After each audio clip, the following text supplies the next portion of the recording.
Sì, andiamo con la slide, forse no, facciamo così salutiamo la nostra ospite. Posso partire? Sì. Ok, welcome to this colloquium of the Class of Sciences of Scuola Normale. This is the 5th event of this year, and we will have one more colloquium after this one, devoted to mathematical physics and organized by Andrea Malchiodi, who is here with us. I see him. Andrea, you want to say something about the next colloquium? Yes, so the next speaker is Silvia Serpati from the Max-Planck-Institut.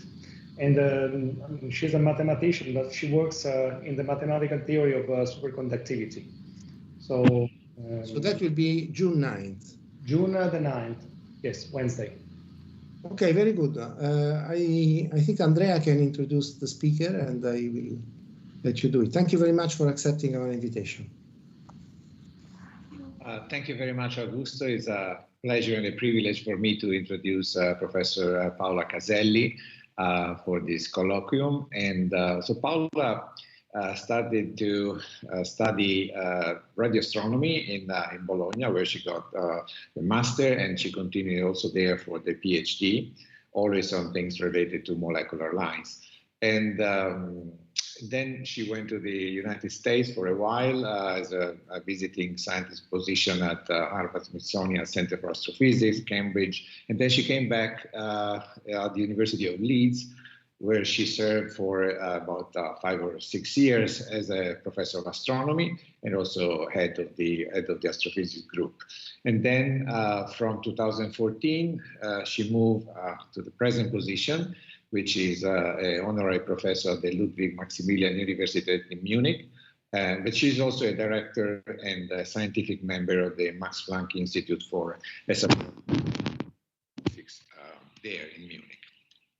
Now, fortunately or unfortunately, because many years have passed, I know Paola since the time when she was a young postdoc in Florence, in Arcetri, where I was working at that time.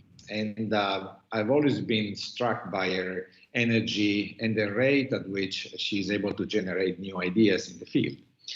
She was already in love with the search for comps. What are comps? Are complex organic molecules. And at that time, we were talking about 20 years ago, times were not ripe yet for the search for this very difficult observation. The instrumentation was not already there, but now the times have changed, and I'm sure we will see today that the situation has indeed drastically changed.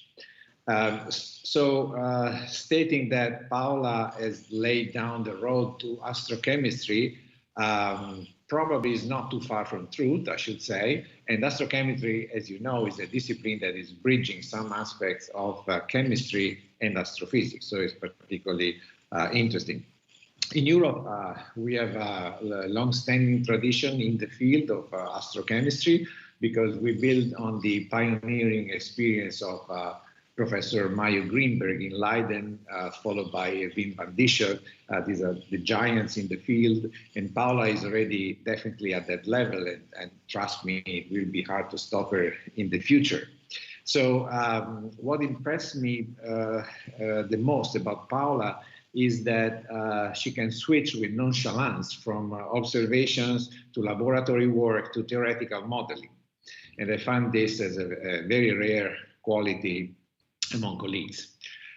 Today, she will drive us along a fascinating journey from stellar cradles to planet formation and perhaps also life in the universe. So the title of the colloquium is Our Astrochemical Origins. Paola, the stage is yours. Andrea, thank you so much. This was an amazing presentation. I hope that what you said is true. That I'm very happy, and actually I'm happy to see you, and I hope to see you soon in person. It was great to spend some years together in Arcetri. It was a great time. So anyway, so let me go then to the astrochemical origins. So as Andrea said, today I will take you to this journey that goes from the interstellar clouds to our Earth. I mean, I will not really go into much detail about our Earth, but you will, at the end of this talk, should be able to understand how suns, say, like so stars like our sun, or planets like our Earth are formed. And also, I think I'd like to give you this amazing thought that always helped me to keep going, is the fact that we were all at the beginning, so just before our stellar system was born, in these, say, undifferentiated clouds, these regions where all the ingredients that are needed to form everything you see around you today were present.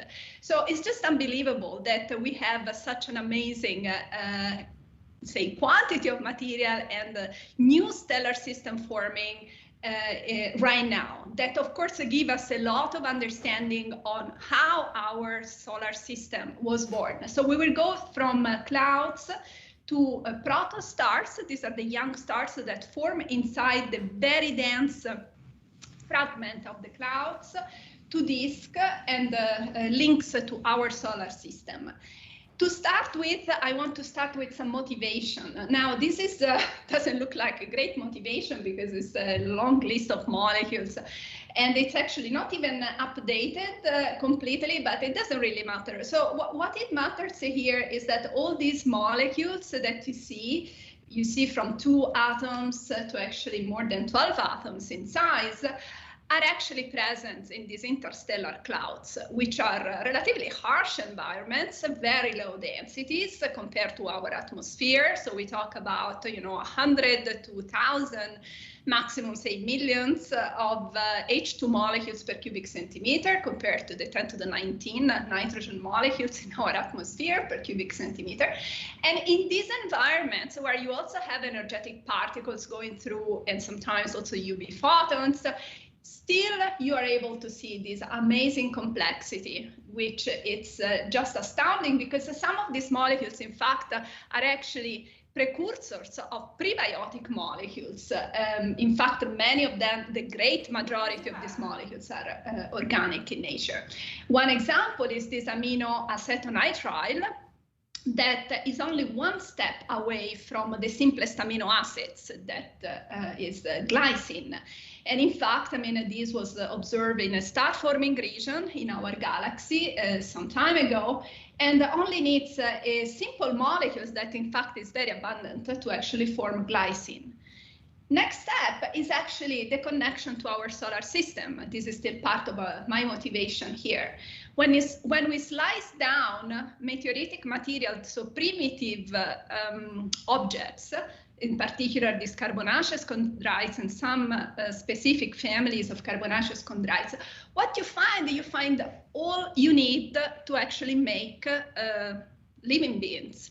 You have, in fact, amino acids, even more than you need, because we can find even more than 200 amino acids. We only use 20 on Earth. Then there are fatty acids that, of course, are needed to make membranes for cells, nucleobases that are needed for our genetic code. And so you basically have all these initial ingredients that are, in fact, thought to have initiated this fast process toward life. And in fact, this is my last motivation slide. This is a paper that was published in 2018 from peers and collaborators. This includes Ralph Pudritz and also Thomas Henning, where they found that, in fact, if you just make a model, taking into account the reign of this meteoritic material in the early phases, the early days of Earth, as soon as it was formed, that brought in these volatiles and complex organic, they found that actually RNA polymers could form more than 4.17 billion years ago. Now, our solar system is only 4.6 billion years old. So it means that once the Earth was born, basically it didn't take very long, not even a billion years, to actually start life. Of course, these all need experimental work, and this is in fact one of the topics of this Origins Excellence Cluster that is now going on here in Munich. Can I ask you one question? Sure, yeah.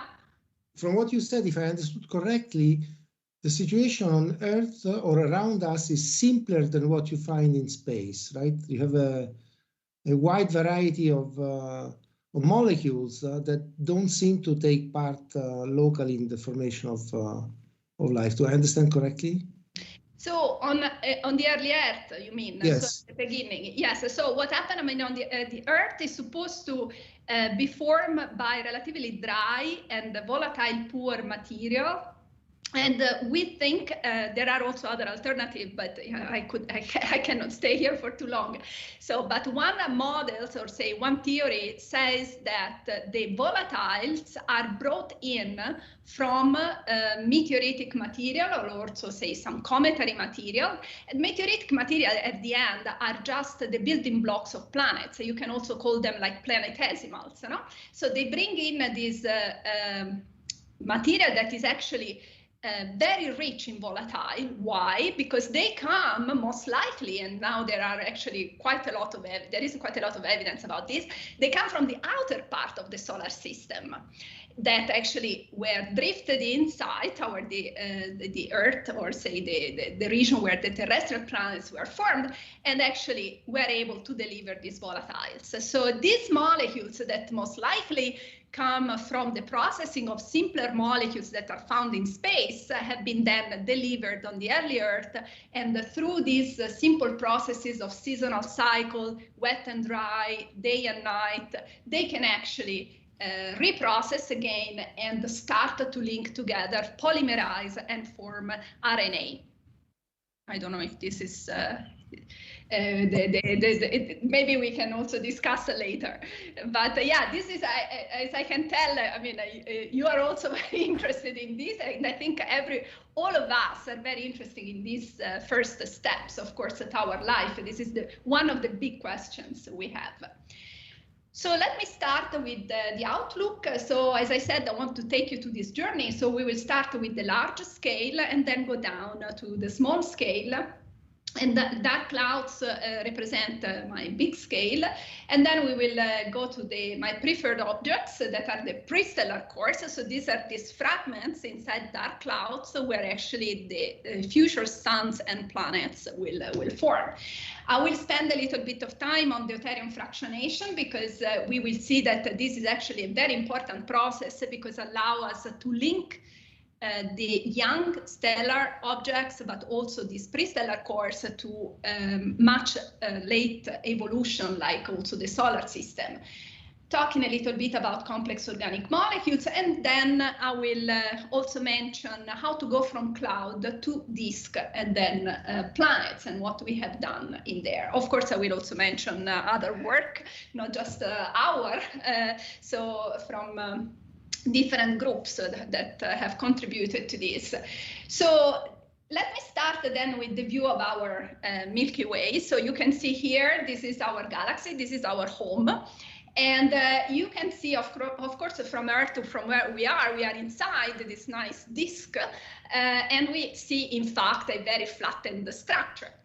And what you see is that you have this bright band of stars. These are is the light from billions of stars that are actually not even resolved here. They're very far away. But in between these stars and us, there are, in fact, quite a lot of dark lanes. And these are the famous dark clouds. These are the regions that, in fact, absorb the light from the background because they contain not just gas. Of course, gas is the majority of the mass is gas, H2 gas. But also they have the small dust grains of the order of, say, sub-micrometer in size that are able to absorb this visible light, ultraviolet light, and then reprocessed and re-emit in the infrared. Now, the conditions I already said, so the density, the volume density is of the order of, say, 1,000, 10,000 per cubic centimeter on average, and the temperature is typically very low. We talk about 10 Kelvin. This is the size scale of our galaxy.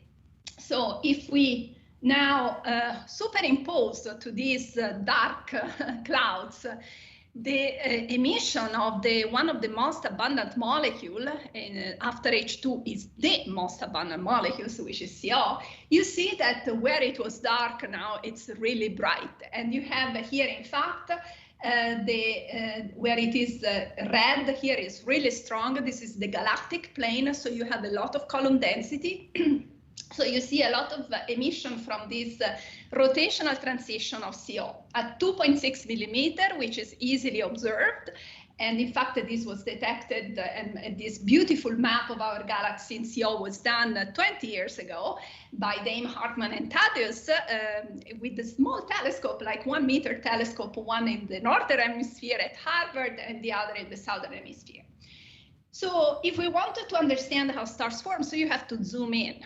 And you also don't want to really use the main isotopolog, so 12C16O molecule, because it's very optically thick. There is so much that you only see the first layers of these clouds, you don't see through. So one way to study is, for example, in the dust continuum emission. This is a beautiful map from Herschel done at 500 micrometer. And you can see now here we go from 100,000 light years to about, say, a few light years in size. And now you see the emission of the dust. And because the dust is cold, as I said, around 10 Kelvin, you see that there is a peak here where actually there is a lot of this cold dust. And this is actually the peak of our prestellar core. Just to summarize, for the interstellar dust grains that are really important, they are either amorphous silicates or carbonaceous material. And the size here go from about 10 angstrom to about 1 micrometer in size. So these are responsible for the extinction of light, but also for chemistry, as we will see. So now dust is very important, but of course it gives an idea of the structure of the cloud, but as say is nothing compared to what we learn from molecular lines, because molecular lines give us a very specific frequency, and you can measure the variation of this frequency of the specific line across the cloud. And if you know which part of the cloud this molecule is tracing, you can actually reconstruct the 3D structure of your cloud and learn a lot about the physics of star formation, for example, but also, of course, planet formation. So if we zoom in a little bit more, now we enter in this regime that we call prestellar core. We have studied this particular core very much because it's quite bright. So it gives us the possibility actually to study in detail the kinematics and dynamics. And I put here a little summary plot showing what we have learned. So we learned, for example, that if you want to study the connection between the cloud and the core, you need to use some specific molecules like linked to CO, for example, rare CO isotopologs, or for example, HCO+, which is the protonated CO. But if you wanted to look at the action region, where actually the future stellar system will form, here everything is actually gone, as we will see, and we now prove it with ALMA, and I will go into that. We'll explain what ALMA is. This, we call it the deuteration zone, because this is where the majority, say, of the deuteration of molecules that we also see actually in primitive material in our solar system are formed. So let me start then with the work that, in fact, I did many years ago when we started this when I was still in Arcetri. So this shows now within this core, we want to measure the temperature. I want to know what is the temperature in the very center of the core. How do I do that? So one way of doing that is to use ammonia, because ammonia is really a good thermometer. Is an asymmetric molecule that actually does a very interesting, say, umbrella type of transition, so motion. And this transition allow us, taking, say, different type of, transitions within these motions, to measure very well the temperature and do a precise, say, temperature profile within the core. So what we did, we had to use interferometers. So these are, of course, you know, these are, say, big telescopes where you have multiple antennas to simulate a large single dish. We need that to increase our angular resolution and be able to actually make a true profile. This figure here shows that if you use just one dish, so a single dish, a radio telescope, and these are the black dots, you can't see any difference because you just have a temperature that is about 9 Kelvin. There is nothing, you can't tell what is inside in this very little central region, because this little central region is too small for the field of view that you have, for the resolution, angular resolution that you have. You need to go into this interferometer. So we did that. We went to the very large array. This is in New Mexico, and found that indeed with the interferometer we could dive inside and measure the temperature, which goes down to actually 6 Kelvin power the center. This is incredibly low, but it's not so surprising because in fact we also did some radiative transfer models and show that this is what we predict in terms of temperature for a core that is only illuminated from the outer part. So the main points here is that the temperature in the center goes to 6 Kelvin. This, of course, you expect to have a large amount of result. We could put some limits on the CO. So it must be at least 90% of the CO molecules are gone from the dust phase, and they are actually landing and accumulating on top of these little dust grains that are also very cold, 6 Kelvin, in fact.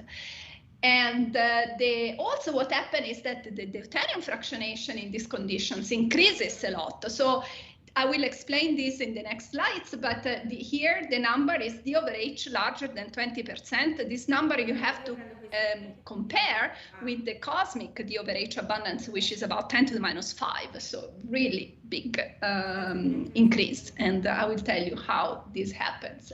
So this is what we expect. We expect to have the silicate and carbonaceous material. So this is the real dust grain, the refractory material, surrounded by this thick icy mantles. And indeed, this has been a journey that lasted many years. And we couldn't be able, even with this VLA, actually, because the resolution was not large enough and the sensitivity was not large enough, we couldn't be able actually to detect a region where most of the molecules are gone. And fortunately, with ALMA, we recently did it. This is the paper that is almost ready to be sent. But so it's a very busy figure. But I just wanted to make the big, point. The main point of the paper is that finally, with ALMA, which is this amazing telescope at 5,000 meters above the sea level in the Atacama Desert in Chile, we can go at very high angular resolution. We can actually go down to a few hundred astronomical units. For those who don't know, I mean, 1 astronomical unit is the Sun-Earth distance. What we did, we used this very good tracer of these cold regions, which is deuterated ammonia. And deuterated ammonia was supposed to be actually just stayed in the gas phase. This is what we thought in our previous observations. But now, finally, with ALMA and with this very high angular resolution, we could actually measure so this is the map of our ALMA data. The black lines here are spectra taken in these little dots that are the say beam size here, so very small. You see angular resolution, and we could run our chemical models in the physical structure, considering the physical structure of this prestellar core, and use then our model as a cloud to be observed. We did the simulation of observations and basically reproduced very well the observations. So what is our model telling us? Our model is telling us that the deuterated ammonia is actually decreasing very sharply. We knew that from theory already before, but the problem is that we couldn't see the sharp drop with the observations simply because we didn't have enough angular resolution, and now we can actually show that what we have observed is consistent with this model of deep, say, abundance drop. You can see here that the fractional abundance of deuterated ammonia with respect to of the H2 molecule goes down very sharply within the central 2000 astronomical units. Then I ask the question, what is the total amount of depletion? I mean, from our model that reproduces so well our observations, how much of these molecules heavier than helium, and I have to say heavier than helium because everything that is helium or lighter than helium will actually stay in the gas phase because they're super light. How many of these are expected to be on the surface of dust grain? Well, the answer is this depletion factor, which I call total depletion factor, which gives us exactly this number. Here is the sum of all the molecules or elements heavier than helium in the gas plus in solid form on the surface of dust grains divided by the total sum in the gas. So you see that toward the center, this goes to 10 to the 4, which implies that at least, say, 99.99% of all the species are frozen on these grains. So this is my vision of the dust grains in this center. So just before the star is formed, and this core will form a star because we see it contracting thanks to the line profiles that we observe that give us, in fact, the kinematics. You start your protoplanetary disk and stellar system already with relatively large kind of little snowballs. Most of it, of course, will be water ice, but you will also have quite a lot of other molecules. And in particular, now this is just to make things more complex, but this is what we expect is going on. So you have your carbonaceous or silicate core, your say refractory part of the core of the grain, and then you have these thick icy mantles that are actually quite rich in chemistry because you start with water, but then you can also make ammonia through hydrogenation of nitrogen. Hydrogenation is super efficient on these surfaces because hydrogen can move around very fast on the surfaces. In fact, it doesn't matter if it is so cold because in fact it can quantum tunnel through barriers.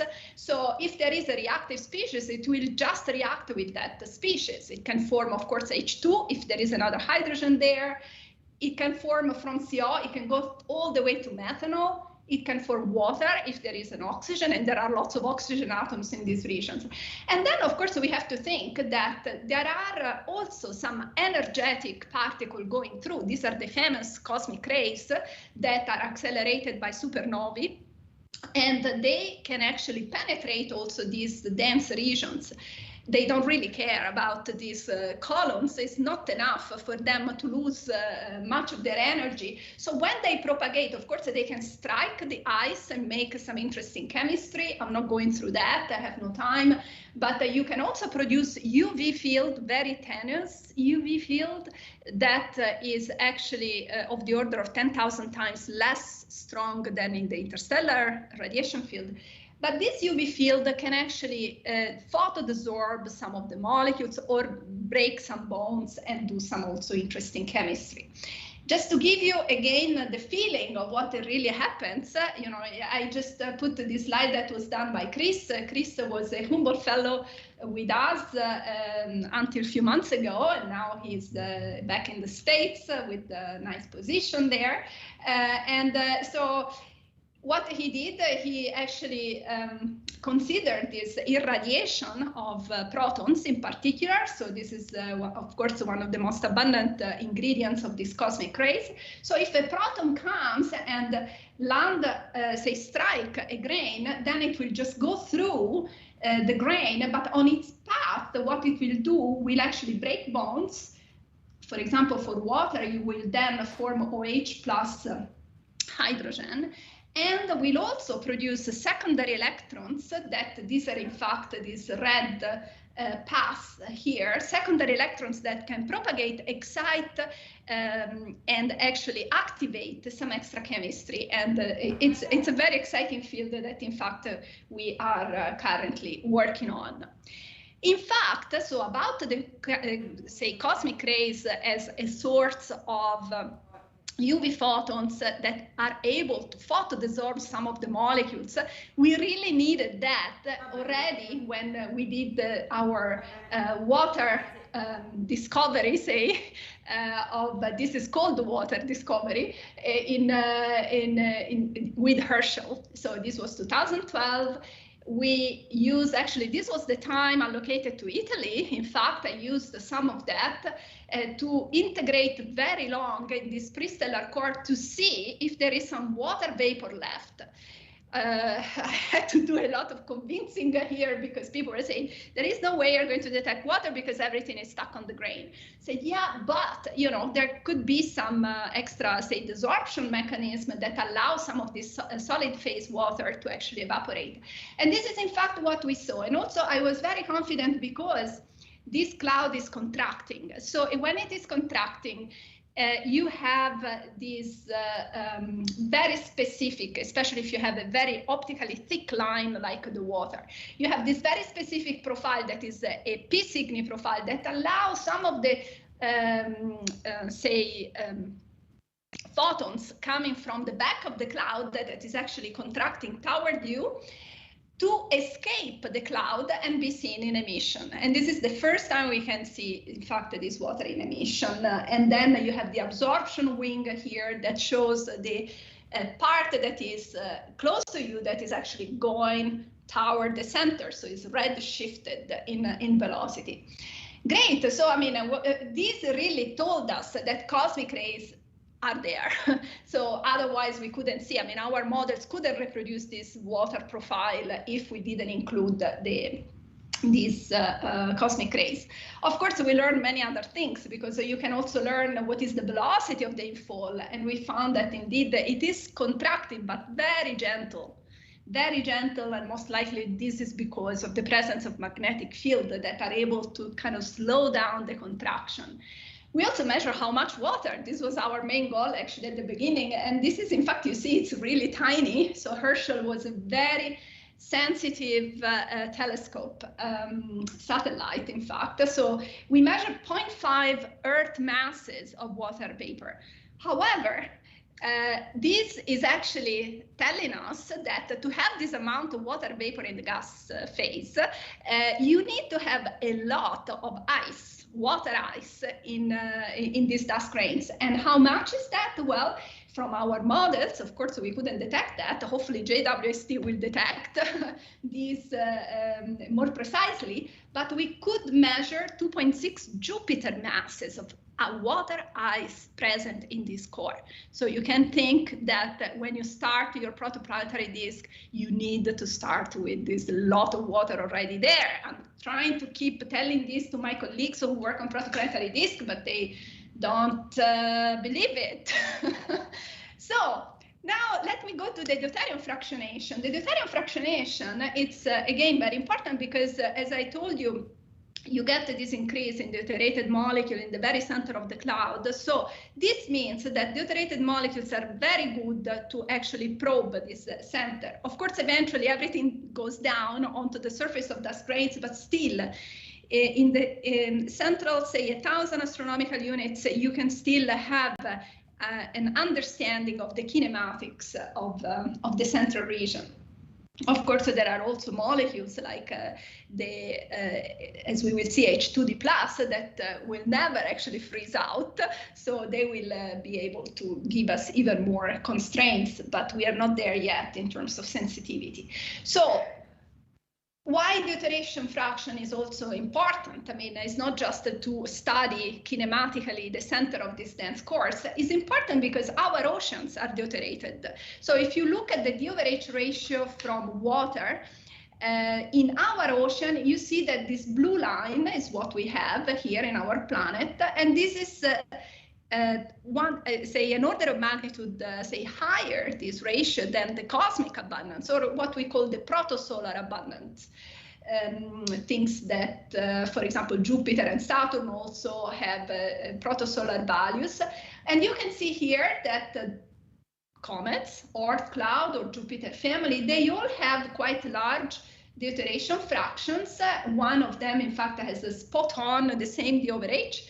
And interestingly, the Ci carbonaceous meteorites that also contain all these beautiful prebiotic molecules have also a D/H ratio that is just exactly like the D/H in our ocean, which in fact give us some kind of hint that indeed there had been this delivery of water and volatiles from possibly this type of meteoritic material.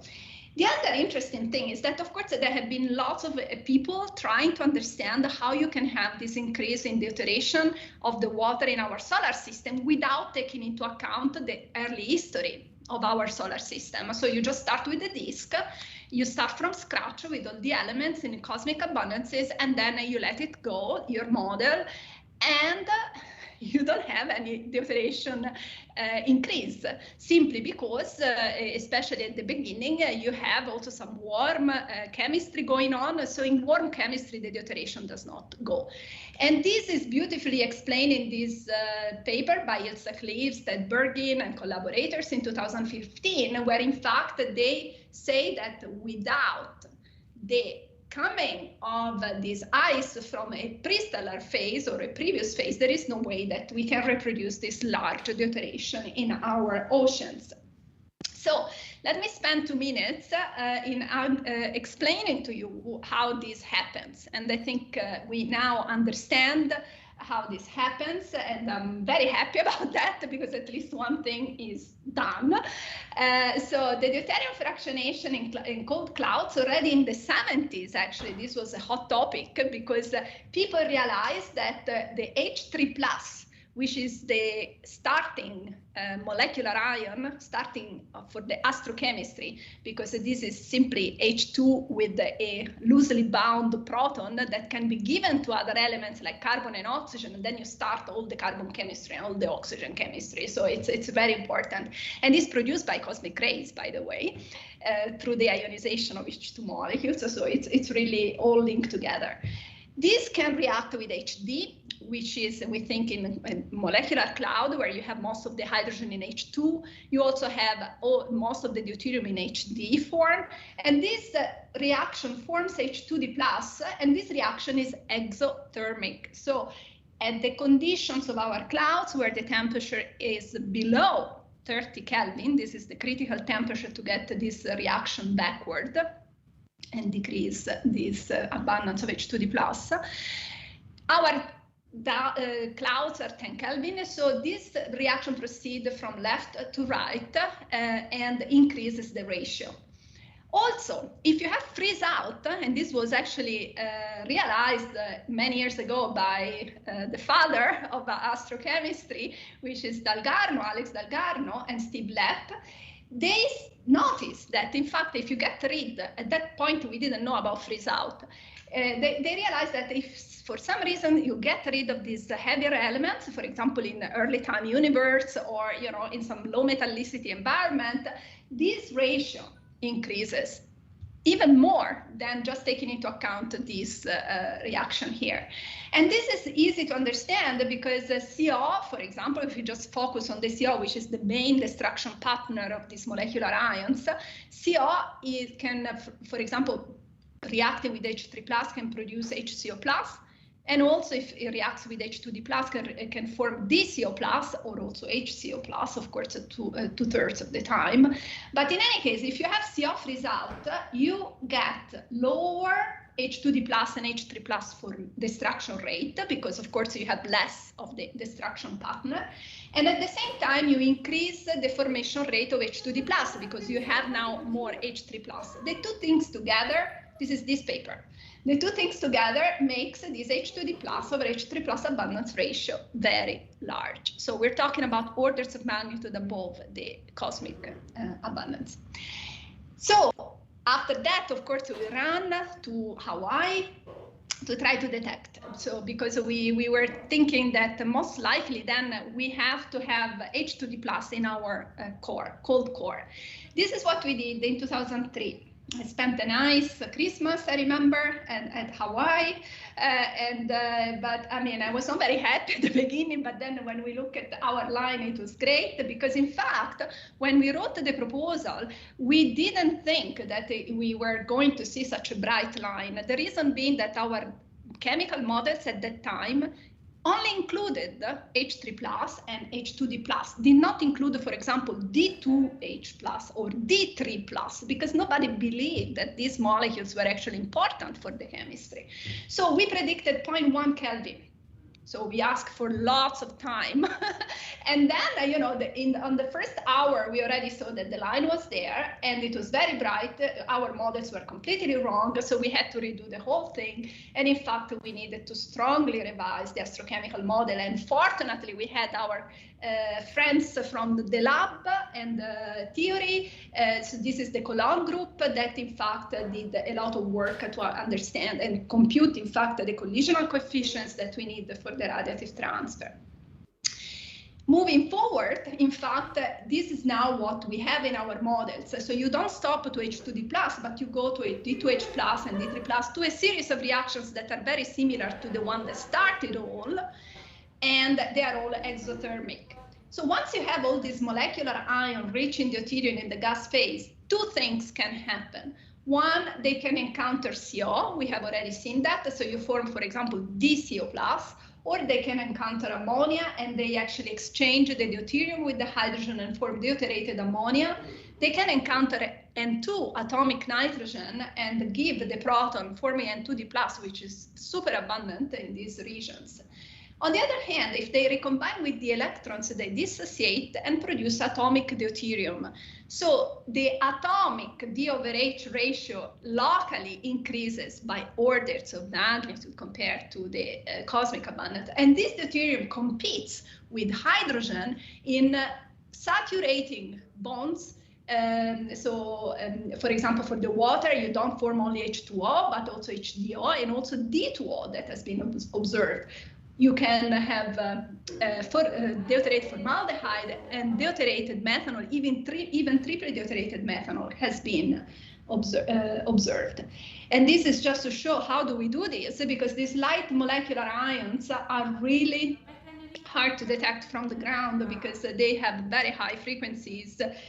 So we need to go either to Hawaii, but actually for some of the transitions, we need to go either to Sophia with this airborne spacecraft or Apex, which is at the same, is where ALMA is, so at 5,000 meters above the ground. So many years ago with Cecilia Ceccarelli, I remember we did this review paper, which was really useful because we realized that indeed, putting together all the data on the deuteration that we had at that time, that the deuteration depth is measured in organic molecules, like for example methanol, is significantly higher than the deuteration that is measured, for example, in water, like here. So again, here the color gives the singly, doubly, and triply deuterated forms.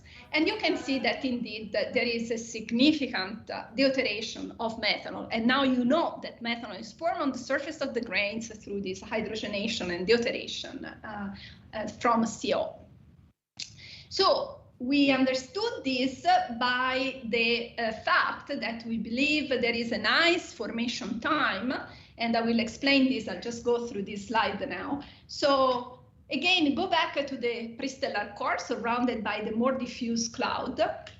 So in the more diffuse cloud, you don't have much ice at all, because you still have quite a lot of UV photons from the interstellar radiation field. Of course, the cosmic rays are always there, but the UV photons are those that actually photoabsorb and make the ice actually evaporate again. You have to go deeper inside. So in the transition region between, say, the dense core and this more diffuse cloud, you start to have now a lot of water ice, and this is seen, in fact, through observations of background stars along the line of sight. So you have a lot of water. You have also CO, methane, because you have carbon atoms, then hydrogenate and form methane, and ammonia, etc., and CO2. It's only toward the very center, so in the later stages of evolution of these clouds, at the very center of this prestellar core, where you have this so-called catastrophic CO freeze-out, where all the molecules are dumped down on the surface of dust grains, and it's here where the CO is mostly exposed to the hydrogenation and deuteration, and it is here where the D/H ratio in the gas phase becomes so large that you can have large amount of, say, deuterated methanol. So this is, I think, has been some kind of success story in all our studies, which we understand how this is. But then the question is, do we see this difference also in our solar system, for example, because there is lots of ice in our solar system? And the answer is kind of yes. So here, for example, unfortunately, the data are not too many, especially for the comets. This is a recent annual review of astronomy astrophysics from Altweg and collaborators, where they show again the same plot that I showed you before, the overage in water. So we are here, this is Earth, this is the protosolar nebula, and these are various, this is a Titan, you know Titan, so this is Saturn, satellite, moons, and then you have the comets, and this is all the D/H in water. Then in organics, there are only 2 points, but these 2 points are actually all significantly above the D/H ratio that is seen in the water. So there is evidence that also in the pristine ice of comets, the organics, in fact, methanol, which now they call it CH4O, but this is in fact CH3OH, this is methanol, is indeed significantly higher than what is found in water. And what about the carbonaceous chondrites? Well, that's also very interesting, because if you look at the D/H in hydrated silicates, and this gives you the D/H basically of the water contact within these rocks, you have 1.2 to 2 times 10 to the minus 4, which is exactly what we have on our oceans. I show you at the beginning these carbonaceous chondrites just on top of our D/H ratio of the ocean. However, when you look into the so-called hot spots, these are the regions inside these carbonaceous chondrites where you have variation in isotopic fractions, and that corresponds typically with organics. Now you see that the D/H ratio here goes up by a large factor. So we talk about now 0.01, so 1% compared to 10 to the minus 4. So we see the kind of very similar, increase than what we see in space. Now I switch, but we are still actually in the cold phase here. So this is the complex organic molecules. You know that I show you at the very beginning that we have a lot of complex organic molecules that have been detected in space. This is an example from the Herschel satellite. This was the survey that was led by Ted Bergin toward Orion, and you can read some of the names of these complex organics. Now, the interesting thing is that, okay, fine, in nearby stellar objects, you have all these bright molecules, it's hot, maybe you have, a very active chemistry because the temperature is high, so you can surpass activation barriers. But actually, these molecules, and this is the other thing that now we are getting closer and closer to try to convince the community, these molecules are already present in the cold phase. And this is what has been found, not just by us, but by many other people. This is, for example, a recent work with Jorma Harju, who was leading the work with ALMA. So here we have our deuterated ammonia that shows a nice, so the denser region of the core. And if you look at the complex organic, which is methanol here, you see it actually all around, and in particular on one side. And this is the side that is screened away from the radiation field. This complex organic don't really like the radiation field at all. So, but it's not just methanol that has been found. These are examples of molecules that have been detected in this cold environment. Of course, it's much harder to see them because most of them are on the surface of the dust grains, but actually they are able to also partly dissolve, and it is really a rich chemistry. And you can't imagine how complex the ice chemistry will be in these early phases. And in fact, we are really all looking forward for JWST to find out.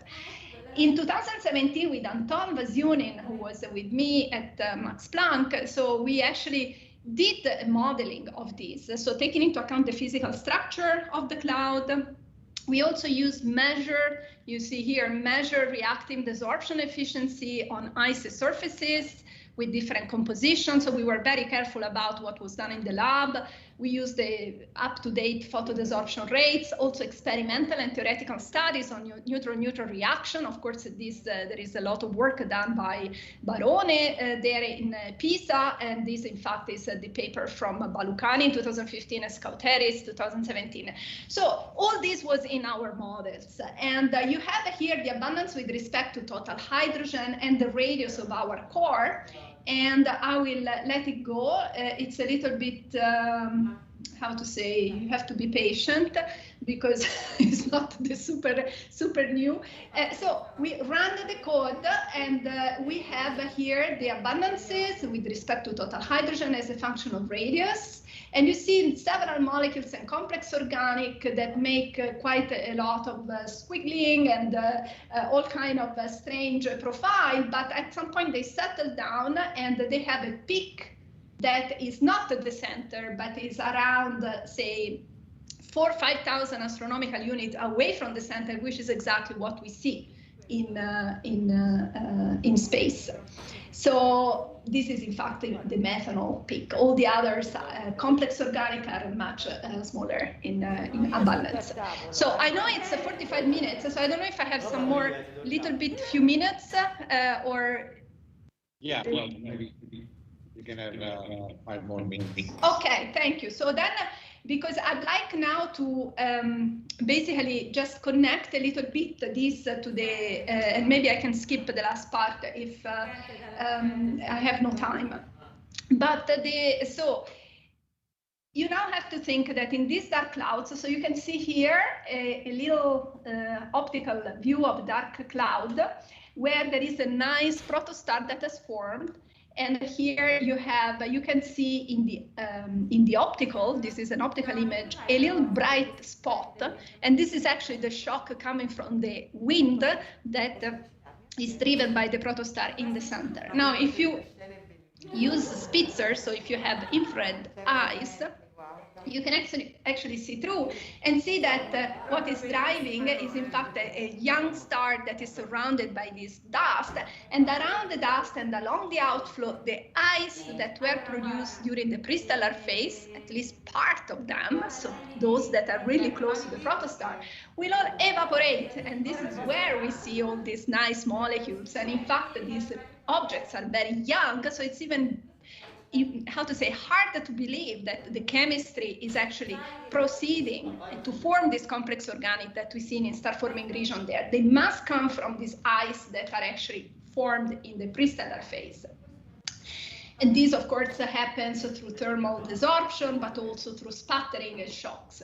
So I made this plot that actually shows work from another group Drozdowskaja et al. That compare the complex organic that have been measured with these pills, that is the protostellar interferometric line survey from Jorgensen et al. And this is the Rosetta. So this is the comet that we had the most accurate say abundance estimate. And you can see that there is a very good correlation in abundance with respect to methanol in these two completely different objects. So these authors as well, they said, you know, that the volatile composition of cometesimal and planetesimal must be partially inherited from these pre-stellar, protostellar phases of evolution. So it's very good, in very good agreement of this, you know, preservation of ICES. So if we want to go toward our, say, solar system, of course, we need to make the protoplanetary disk. And this is, in fact, that was my last part of the talk that I will go quick now. I probably just make a few points here. So this is a little sketch for those of you who are not familiar with the topic. So starting from this prestellar cloud, you have to think that you have ions, molecules, and you have magnetic fields. So you have a very complex physics that is going on during the process of star formation. You have rotation, and you get, say, this flattening through the rotation and also through this presence of magnetic field that produces disks that most likely in the very early phases, and we started to see evidence now of this finally. We studied this when I was in Leeds, in fact, that the disks initially are very massive and can become self-gravitating and produce spiral arms and make very interesting chemistry, actually. So with Bo Zhao at MPE, he did this. So what we did, we implemented some simple chemistry in his super complex non-ideal MHD simulations of the formation of protoplanetary disk. So let me just make then here the one point that it's very important, and it is about the fact that when you introduce some chemistry, things change quite a lot, and in particular, you need to take care of the dust. So if you take into account, say, all the dust grains size distribution, starting from these very small grains, the problem with these very small grains is that they are all negatively charged, and they can actually drag the magnetic flux toward the center.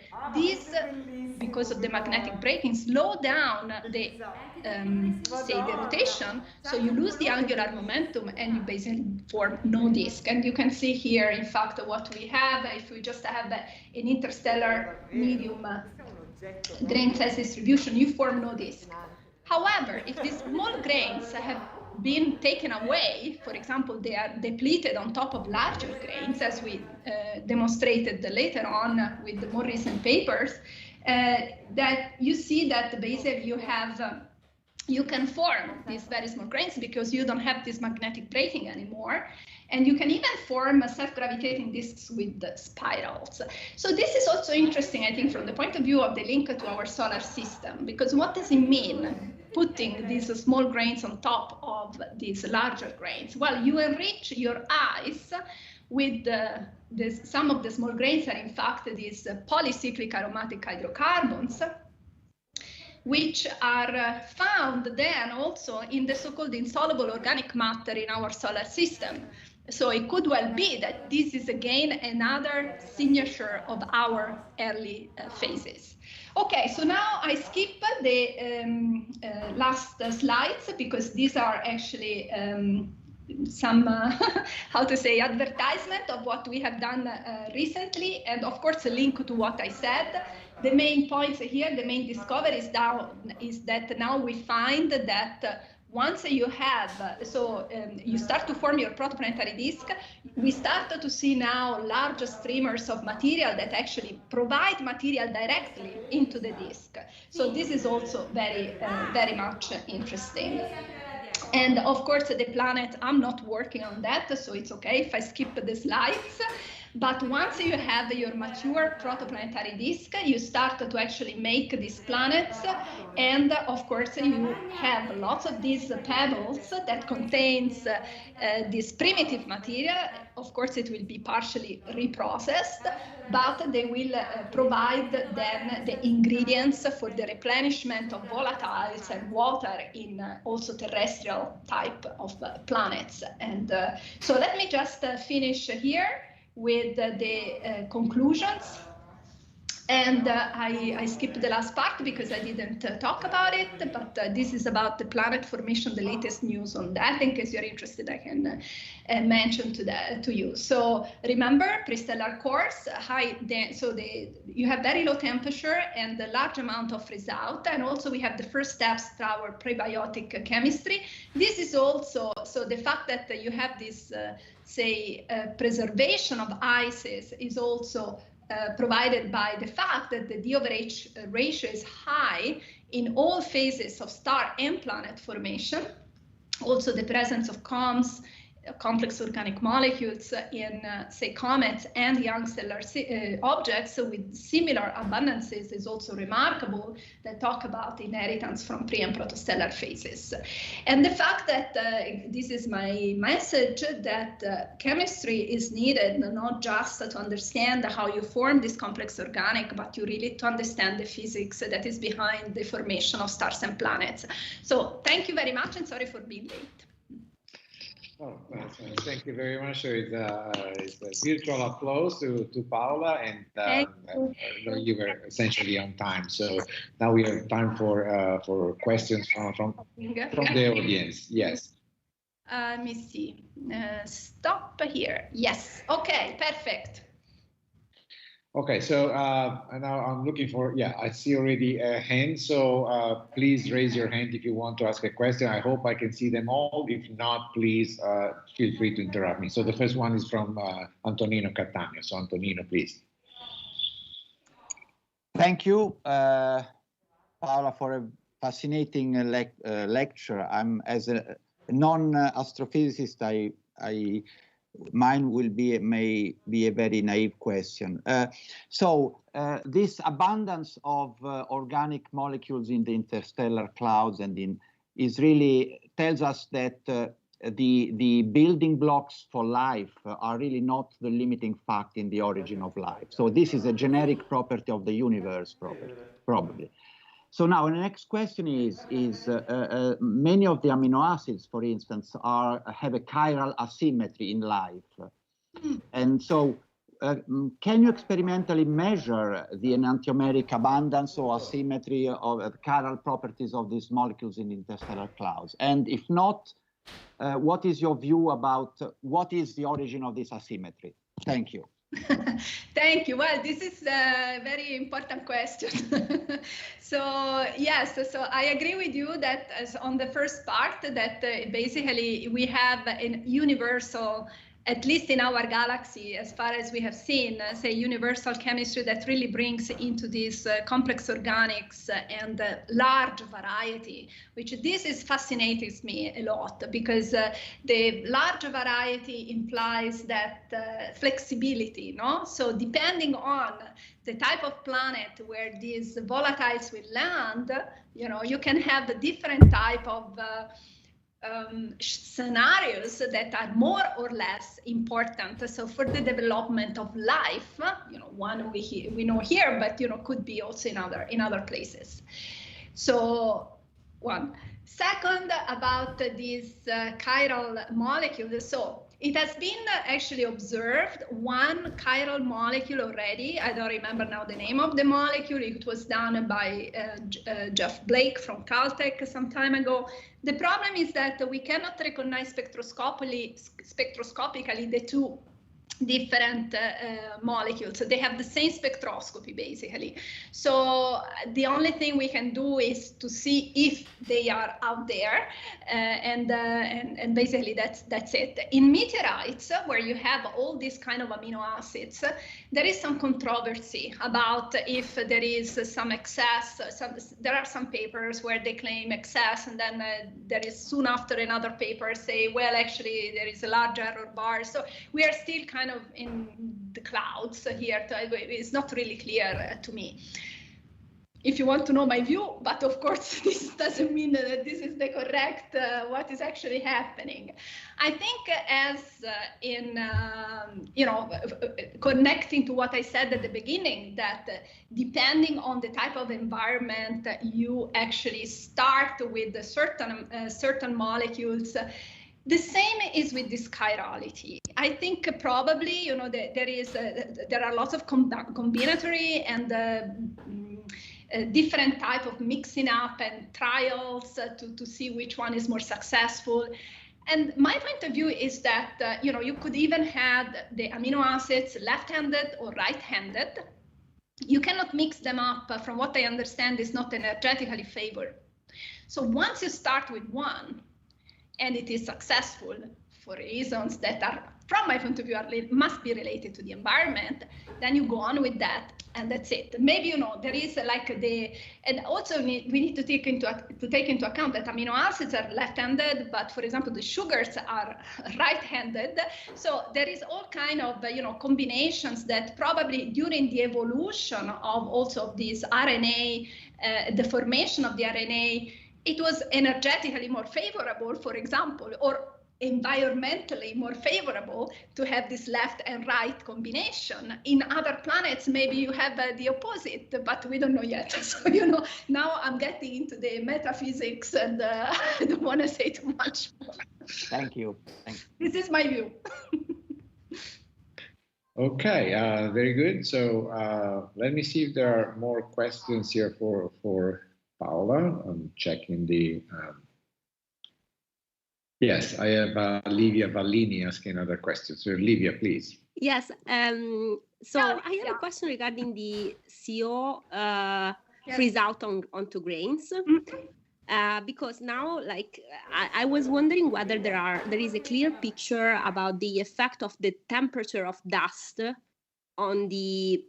So if there is a threshold in the dust temperature, to decide whether or not this freeze out is important to be considered when modeling CO emission in general. So, yeah. So the temperature, yes, it's so there is. Yes, that's an important point, especially say in these regions where you have these dense cores. So in the regions where you have this catastrophic CO freeze out, where most of the ice is in fact CO ice, you kind of buried the water ice that is forming at the earlier, say, in time. So if you have a CO ice, the temperature at which you start to desorb and evaporate CO is about 23 Kelvin. So say, around between 20 and 25 Kelvin, you start to have desorption of CO. This is the dust temperature. The gas doesn't count. So if you have dust grains that have a temperature between 20 and 25, you start to have this transition. So you have some of the CO in the gas phase, some in the ice, and then above 25, you basically have all the CO gone. Now, if you have some of the CO mixed with the water, for some reasons, you make these ices in regions where, for example, you have a higher oxygen to carbon ratio. So you keep making the water while CO is freezing out. So you're actually trapping the CO within the water. Then you are keeping the CO within the water for much higher temperatures. So because of the water, it only evaporates at least 100 Kelvin. You need the dust at 100 Kelvin. So I'm not sure. Okay, so in general, because I was thinking about, so I generally study the CO from very distant galaxies, so not this kind of detailed studies in star-forming regions, but especially like a high redshift, we think that the dust temperature is on average higher. And so whether or not including this CO desorption, freeze out on dust grain is maybe an open issue. I don't know. It's just something that I'm working on right now. So that's interesting. Yes, I think for the CO, I mean, it depends. I think, I don't remember now what is the temperature for, say, for example, for Z equals 6, say. I don't know. The CMD temperature is 20 Kelvin, and then in general, the dust temperature is for sure above 20 Kelvin, but I would say 30 Kelvin or like even much more. We do find like something also around 40, 50 Kelvin.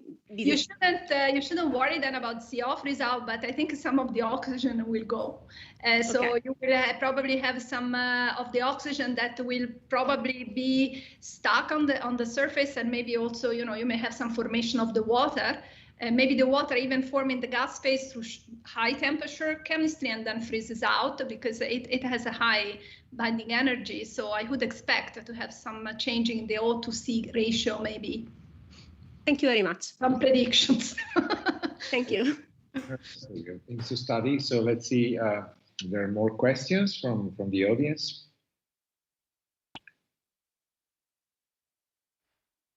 While I'm checking and waiting for additional people, yes, here you have Steve Shore. So please. Steve. Hi, Steve. Hi, Paola. Sorry, I cannot see you, but it's okay. We know it. Well, let's try that. Okay. Okay. No, just if I may, a really naive question. In pre-solar grains, you have signatures of supernova, AGB, and nova sources. What if there are radioactive components that have been incorporated into the grains that might drive some internal chemistry or inhomogeneity in the grain before you have all of the chemistry on top of it? You know, things that would create defects and effectively cracking in some of these structures and give you a more complex surface, or internal heating. Is there any way of incorporating that? Because at least in novae, we've got a good handle. I'm using this just as an example, but thinking of them as laboratories, you've got a great example there of time-dependent non-homogeneous nucleation processes and aggregation processes that give you a kind of grain model that maybe could also be put into your chemistry. Yeah, that's interesting. So we know, as you said, I'm thinking things like aluminum-26. Yes, there is aluminum-26, and there are also other, say, long-lived radionuclides that are, we know they have been present, for example, in our solar system, probably injected, as you said, by nearby supernova that went off probably at the time when our solar system was formed. And in fact, they are also known to provide the heat still now in the center of the Earth, for example. Of course, there is also the pressure and the gravity that is heating up. So going back to the grains, I have to admit that we have not included this, but I'm wondering if, say, their presence. So the heat these dust grains are super efficient coolant. I mean, they cool down very efficiently, unlike planets, no? Because you have a very high surface to volume, say, ratio, and they can actually irradiate any internal heat very readily. However, when you have these decays, you produce also radiation that could actually make some interesting damage, say, to the chemistry, and that has not been looked at. So to do this, I would say I would maybe we need to be a little bit more quantitative to see how much we expect of these radioactive nuclei to be inside these pre-solar grains, and compare that with the amount of cosmic rays that are actually still present, and they provide most of what we think is the energy that say needed for the chemistry to proceed. So it's something it's interesting to think about, and maybe I can contact you again on this in private to understand how to start, because it looks like an interesting project. Well, one of the other reasons is because of the recent report of plutonium-244. Yes. And that you've got alpha sources exactly in the grains, so you've got charged particles inside, not just outside. Yes, I'm just thinking, we need to compare this rate of decay, the rate of irradiation from the large amount of cosmic rays that you have before, you form a planet like our Earth that is then, or a solar system where it is partially screened from the cosmic rays. So I need to think. Thanks. Thanks very much. Okay. Thank you. Okay, unfortunately, I have an institutional meeting, so I'm handing up the chair to my colleague Augusto Sagnotti, and so you can continue. Thanks, Andrea. The discussion. Unfortunately, I have to leave, but Augusto is there and will take care of the remaining. Thank you, Andrea, for everything. Very nice talk. Thank you. I'll talk to you soon. Ciao. Bye. Bye, Andrea. So if there are more questions, please raise your hand, and those of you who have raised their hand before, I would appreciate if they could remove it unless they want to ask another question. Yeah, Antonino also. Oh, so maybe we don't have other questions. So if there are no other questions, then my job is very simple. I just need to thank you again on behalf of all of us. Thank you all. It was a pleasure, and as I said, I hope to visit sometime soon. Very good. So you leave us eventually your slides so that we can use them on our website. Thank you very much, Paola.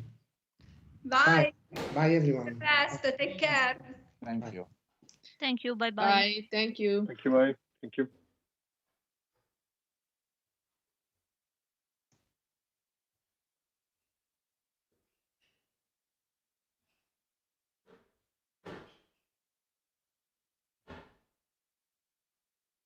Devo chiudere qualcosa qua?